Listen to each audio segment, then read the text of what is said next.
बहुत पुराने समय की बात है, जब जंगलों में सिर्फ जानवर ही नहीं बल्कि रहस्य, जादू और भूली हुई शक्तियां भी सांस लिया करती थीं। राजाओं के महलों से ज्यादा ताकतवर थे तांत्रिक और शब्दों से ज्यादा असर रखते थे श्राप। उसी समय अरावली पर्वत की तलहटी में बसा था नीलकांत राज्य। नीलकांत कोई साधारण राज्य नहीं था। ऐसा इसलिए क्योंकि यहाँ पर एक दिव्य माता महामाया महाकाली का मंदिर था, जो बहुत ही आकर्षक और पवित्र था। माता महाकाली की कृपा से ही नीलकांत राज्य में कभी भी कोई निर्धन और मायूस नहीं था। कहा जाता था कि इस राज्य की नींव के नीचे कोई ऐसी शक्ति सोई हुई है जो अगर जाग गई तो पूरा संसार बदल सकता है, और वो शक्ति माता महाकाली का दिव्य रहस्यमय पत्थर था कालमणि, जिसे देखने की इजाजत राज परिवार और महर्षि त्रिकाल के अलावा किसी को नहीं थी। वहां के राजा थे राजा वीर सिंह, न्यायप्रिय पर थोड़े महत्वाकांक्षी। उनकी रानी थी मालिनी देवी, बेहद शांत और समझदार। कालमणि राजा वीर सिंह के पूर्वजों को एक तेजस्वी सिद्ध योगी की सेवा करने के बदले उपहार स्वरूप मिला था। वो सिद्ध योगी महाकाली के उपासक थे। राज्य के सबसे बुजुर्ग साधु महायोगी त्रिकाल, वे और उनसे पहले उनके पूर्वज मंदिर की देखभाल और महाकाली की पूजा करते थे। वे अपने कुछ शिष्यों सहित मंदिर के पास ही कुटिया में रहते थे। उन्होंने वर्षों पहले चेतावनी दी थी, जिस दिन कालमणि को लालच से छुआ जाएगा उस दिन इस राज्य में भयंकर मुश्किलें आएंगी। उस दिन जंगल के दानव जाग जाएंगे और हर दानव फैलाएगा महाविनाश। राजा ने इसे सिर्फ कथा समझा, परंतु महारानी के समझाने पर महाराज ने महर्षि जी के कहे अनुसार मंदिर की सुरक्षा को अच्छी तरह से सुनिश्चित किया। उसी राज्य के बाहर जंगल के किनारे रहता था एक 23 साल का लड़का समर। पिता लकड़हारे थे, माँ बचपन में ही चल बसी थी। समर के बाह में एक अद्भुत चक्र का निशान बचपन से था। समर को रात में सपनों में ऐसे स्थान दिखते थे जहाँ वो कभी गया नहीं था। कभी विशाल दरवाजे, कभी विकराल रूप वाले दानव, कभी जलती आंखों वाली परछाइयाँ, कभी कुछ और रहस्यमय परिस्थितियाँ। और सपनों के अंत में एक आवाज आती थी, कालमणि को उसके सही स्थान तक ले जाओ, यही तुम्हारी नियति है। उसने अपने सपनों के बारे में उसके पिता से पूछा था, लेकिन उन्हें इस बारे में कोई जानकारी नहीं थी और हमेशा वे सपनों को भूल जाने की सलाह देते। समर को कई बार लकड़ी बेचने के लिए राज्य के मुख्य बाजार जाना पड़ता था। इसी दौरान एक बार उसने पालकी से जाती हुई राजकुमारी अलका को देखा था। राजकुमारी अलका बहुत सुंदर थी। समर मन ही मन राजकुमारी से प्रेम करने लगा था, हालांकि वो जानता था कि ये संभव नहीं है। एक बार वो जब मंदिर माता के दर्शन करने गया था तो उसकी मुलाकात महर्षि जी से हुई थी। दरअसल महर्षि जी हमेशा की तरह पूजा करने के बाद ध्यान में बैठने वाले थे कि उनकी नज़र मंदिर आते समर पर पड़ी। उन्होंने उसे बुलाया। समर मुस्कुराते हुए उनके पास आया और उन्हें प्रणाम किया। महर्षि त्रिकाल जी ने कहा, समय आने पर तुम्हें एक महत्वपूर्ण जिम्मेदारी पूरी करनी है वत्स। तुम्हारी नियति इस राज्य और मंदिर से जुड़ी हुई है। इसका क्या मतलब है बाबा? मैं कुछ समझा नहीं, समर ने हैरानी से पूछा। महर्षि जी ने मुस्कुराते हुए कहा, समय आने पर तुम्हें पता चल जाएगा। समर उनको नमस्कार कर मंदिर की ओर आगे बढ़ जाता है। माता महाकाली को प्रणाम कर थोड़ी देर में वो अपने घर की ओर चला जाता है। एक अमावस्या की रात राजा के मंत्री महेंद्रकांत, जिन पर सिपाहियों से लेकर राज्य की जनता सभी को काफी विश्वास था, परंतु वास्तविकता से कोई परिचित नहीं था।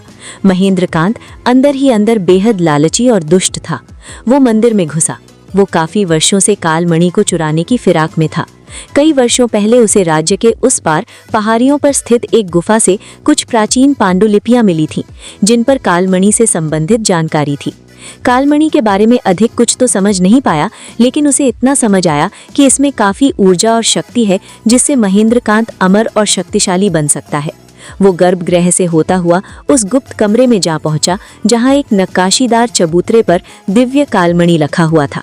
कालमणि एक पारदर्शी पत्थर था, पर उसके अंदर कई चमकदारी रोशनियां घूम रही थीं। उस कमरे में काफी दिनों से किसी के नहीं आने के कारण काफी धूल और जाले हो गए थे। महेंद्रकांत ने जब कालमणि को देखा तो खुश हो गया और लालच से आगे बढ़ा। जैसे ही उसने कालमणि को छुआ, धरती कांप उठी, आसमान काला पड़ गया और मंदिर की दीवार पर उभर आए 7 रहस्यमय चिन्ह। महामंत्री महेंद्रकांत घबराते हुए जोर से चीखा, क्योंकि कालमणि की ऊर्जा उसे जलाने लगी।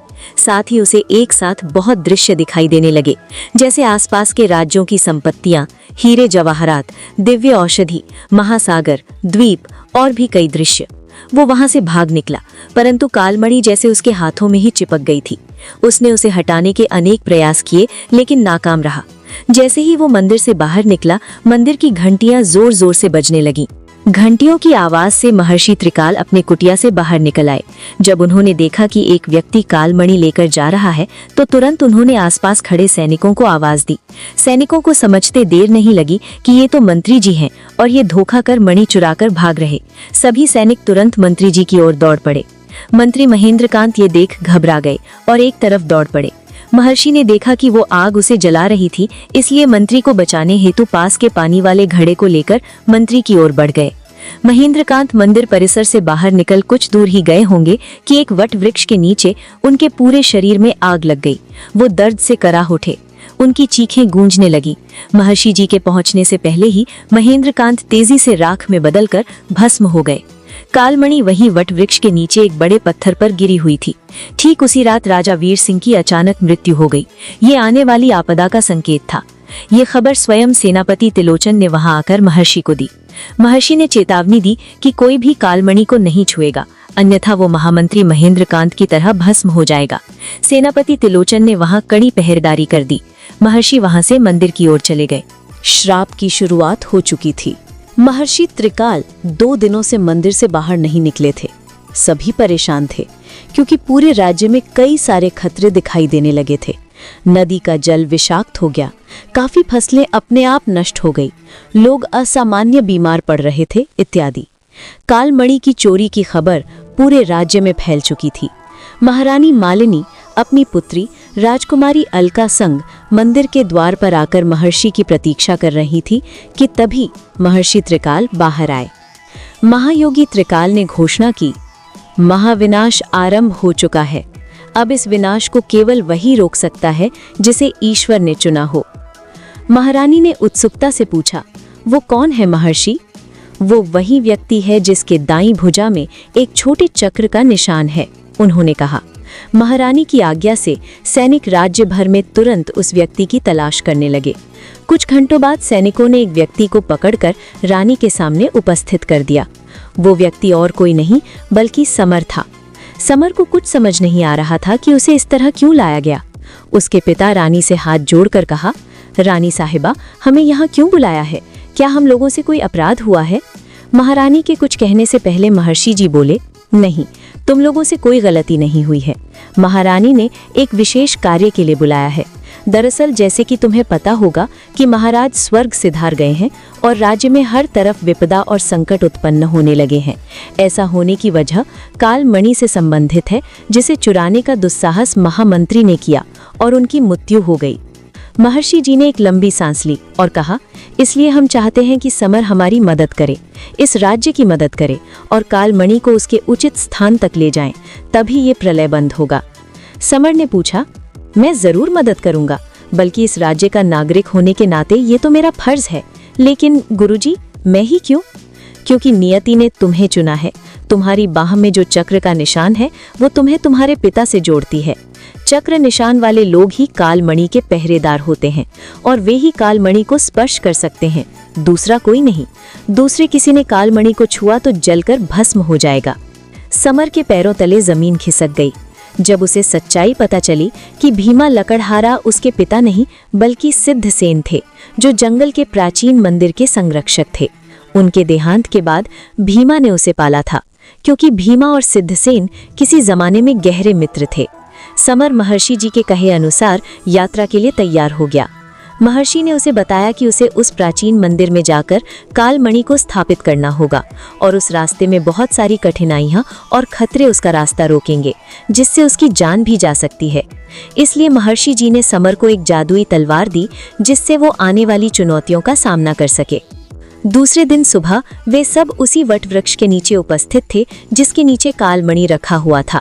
महर्षि ने उसे जाने की दिशा बता दी, जिस ओर राज्य से बाहर घने जंगलों का गढ़ और पहाड़ियां थीं।